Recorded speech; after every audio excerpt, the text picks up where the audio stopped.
వెళ్ళేస్తానే.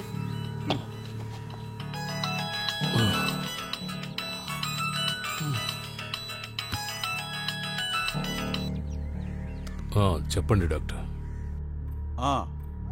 Joy, నేను చెప్పిన విషయం ఏం చేసావు? తప్పించుకుంటూనే ఉన్నావు. చెప్పండి. నీకు తెలుసు కదా, ఈ విషయం నేను వేరే వాళ్ళకి అప్పచెప్పలేను. త్వరగా వచ్చేసండి. జాగ్రత్త. జెన్యున్ గా చేయాల్సిన పని కాబట్టి నీకు అప్పచెప్పాను. డాక్టర్, అది నేనేం చేయాలో ఇంకా డిసైడ్ చేయలేదు. మీకు తెలుసు కదా, ఇలాంటి కేసులు టేకప్ చేసి చాలా కాలం అయింది. అందుకే కన్ఫ్యూషన్. ఎలాగైనా ఏదో ఒకటి చేద్దాం డాక్టర్. రవి నా దగ్గరే ఉన్నాడు. నేను అక్కడికి వస్తున్నాను. వద్దులే, బయట ఎక్కడన్నా కలుద్దాం. సరే, ప్లీజ్ చెప్పండి. సరే.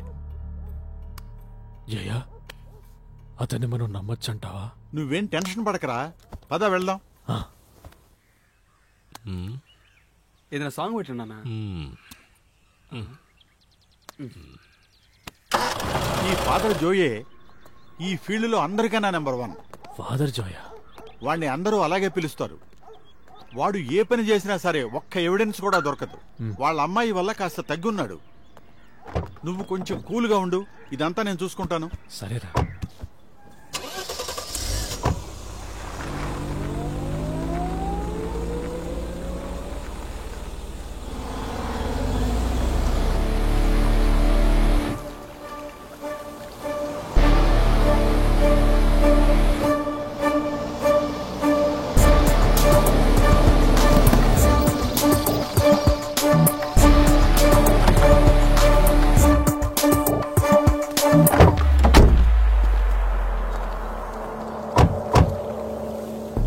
జాయ్.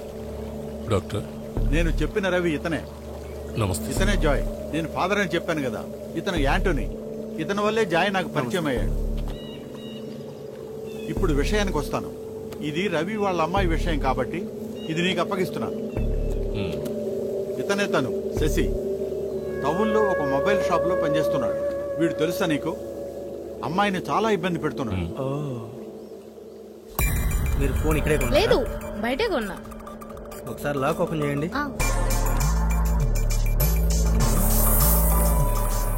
ఇదిగోండి, ఓపెన్ చేశాను. వచ్చే వారం వస్తే సరిపోతుంది. Okay, thank you. సరేనండి.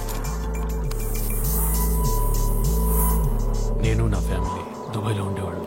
నా భార్య చనిపోయిన తర్వాతే మన ఊళ్ళో సెటిల్ అయ్యాను. నాకు ఈ లోకంలో నా కూతురు తప్ప నా అనేవాళ్ళు నాకు ఇంకెవ్వరూ లేరు. మేమెంతో ఆనందంగా సంతోషంగా గడుపుతున్న ఆ సమయాల్లో మా అమ్మాయి బర్త్డే వచ్చింది.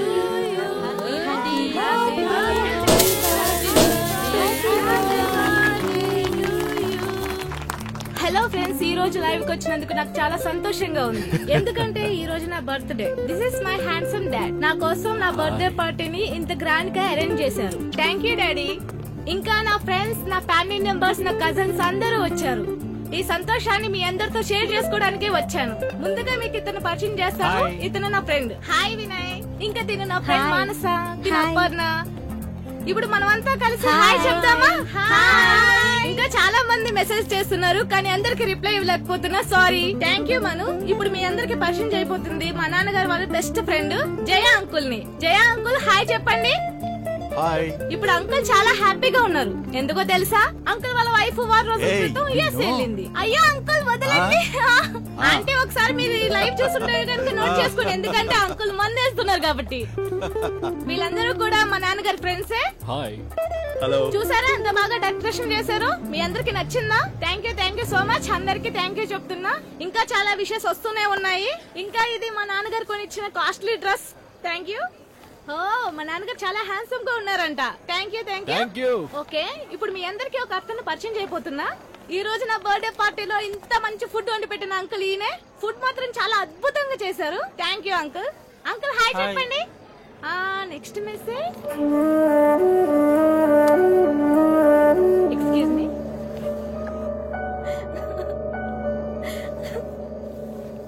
ఏమైందమ్మా? సడన్ ఏమైంది తల్లి?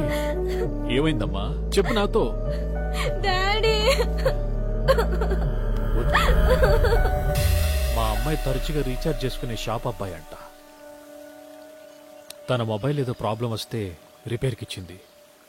ఆ ఫోన్లో మా అమ్మాయివి పర్సనల్ ఫొటోస్ కూడా ఉన్నాయి. నేనే వీడికి పోలీసులకు కంప్లైంట్ ఇవ్వమని చెప్పాను. నువ్వేనా శశి? అవును సార్. ఏంటి విషయం? ఏయ్, సార్, సార్, బయటికి సార్, రా. ఏమైంది సార్? రా బయటికి. ఏమైంది సార్? ఏయ్, రా, రా, అడు. సార్, వదలండి సార్. వదలండి. వదలండి సార్. ఏయ్, సార్, ఏమైంది చెప్పండి సార్. అడు. సార్, సార్, ఎక్కడికి రా, సార్? ఎక్కడ జీప్? సార్, ఎక్కు, ఎక్కు. జీప్ ఎక్కురా. రా. Sir, sir. ఏయ్, ఏం చేస్తావురా? వెళ్ళి కూర్చోరా. ఏయ్, గొడవ చేయకుండా కూర్చో. ఏయ్, ఏంట్రా నువ్వు? కూర్చోరా, గొడవ చేయకుండా కూర్చో. ఇంతటితో ప్రాబ్లం సాల్వ్ అయిపోయింది అనుకున్నాను, కానీ అవ్వలేదు. మళ్ళీ వాడు